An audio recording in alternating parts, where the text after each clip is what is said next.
মনে রাখবেন, যে যত আগে ভর্তি হবেন সে তত আগেই নিজেকে সিভিল ইঞ্জিনিয়ার হিসেবে যোগ্য করে গড়ে তুলতে পারবেন। যেমন কেউ একজন বই পড়ছে কিভাবে সাইকেল চালাতে হয়, অন্যদিকে একজন সাইকেল নিয়ে মাঠে নেমে গেল। কে আগে সাইকেল শিখবে? নিশ্চয়ই যে আগে মাঠে নামছে সেই।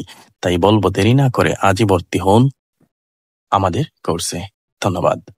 তো আমরা কি কি কোর্স আপনাদেরকে প্রোভাইড করছি সেটা এখন আপনারা দেখবেন। আমরা আপনাদেরকে প্রোভাইড করছি অটোক্যাড 2D 3D। যারা কম্পিউটার বেসিক জানে না তারা অটোক্যাড 2D 3D সাথে বেসিকটাও করতে পারবেন। সাইট সুপারভিশন ও এস্টিমেট, স্কেচআপ 3D অথবা স্টুডিও ম্যাক্স 3D অথবা রেভিট আর্কিটেকচার 3D শিখতে পারবেন। ডিজাইনের জন্য স্টার্ট প্রো অথবা ইটেপ শিখতে পারবেন এবং সার্ভের জন্য ডিজিটাল সার্ভে অথবা ম্যানুয়াল সার্ভেটা শিখতে পারেন। তো যারা রানিং শিক্ষার্থী রয়েছে তাদের জন্য আমরা জব কোচিং এর প্রস্তুতিটাও করাবো। সেই কোর্সগুলো শুধুমাত্র অনলাইন জব কোচিংটাই আমাদের রয়েছে। রানিং সকল টেকনোলজির জব কোচিং করানো হয়। যে যত আগে ভর্তি হবে সে তত আগেই জব প্রতিযোগিতার জন্য প্রস্তুতি নিতে পারবে। তো আমরা প্রিলি এবং রিটেন ফিটা নিচ্ছি মাত্র 1000 টাকা।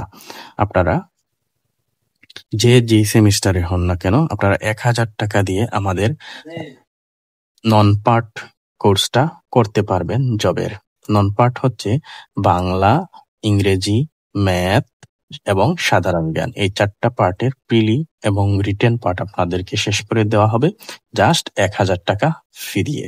আপনি যে কোনো সেমিস্টারে আমাদের সাথে ভর্তি হয়ে এই কোর্সটা রানিং করতে পারবেন। একবার আপনি কোর্সটা ভর্তি হয়ে গেলে আজীবন আপনারা আমাদের সাথে যুক্ত থাকবেন।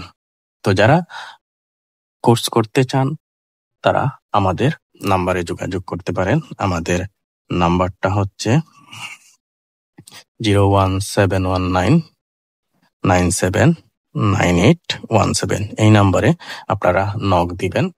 আর ভর্তির জন্য আপনারা আমাদের বিকাশ নাম্বার যেটা রয়েছে এই নাম্বারে আপনারা পেমেন্ট করে দিবেন।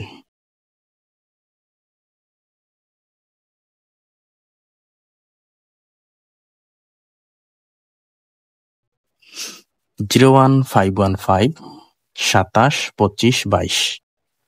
আমি আবারও লিখে দিচ্ছি, একটু ওভাররাইট হয়ে গেছে। 01515 27 25। এই নাম্বারে আমাদের পেমেন্ট নাম্বার। আপনারা যদি ম্যানুয়ালি ডায়াল করুন *247# তাহলে 4 নাম্বার অপশন পেমেন্ট। অ্যাপ থেকে যদি করে থাকেন তাইলে মেক পেমেন্ট অপশনে গিয়ে আমাদের এই নাম্বারটা দিবেন। নেক্সট বাটনে গেলে আমাদের প্রতিষ্ঠানের নাম চলে আসবে, প্রকৌশলী কারিগরি প্রশিক্ষণ কেন্দ্র। আপনারা চাইলে পেমেন্ট করবেন এবং আপনারা চাইলে আমাদের কাছ থেকে কিন্তু কোর্স শেষ করে কারিগরি বোর্ডের সনদ নিতে গেলে আপনারা রেজিস্ট্রেশন করবেন বোর্ডে। তারপর বোর্ডে শুক্রবারে যে কোনো এক শুক্রবারে পরীক্ষা হবে। সেই পরীক্ষায় আপনি পাশ করলে সরকারি সার্টিফিকেট পাবেন কারিগরি শিক্ষা বোর্ডের। চাইলে এই কোর্সগুলো আপনারা করতে পারেন।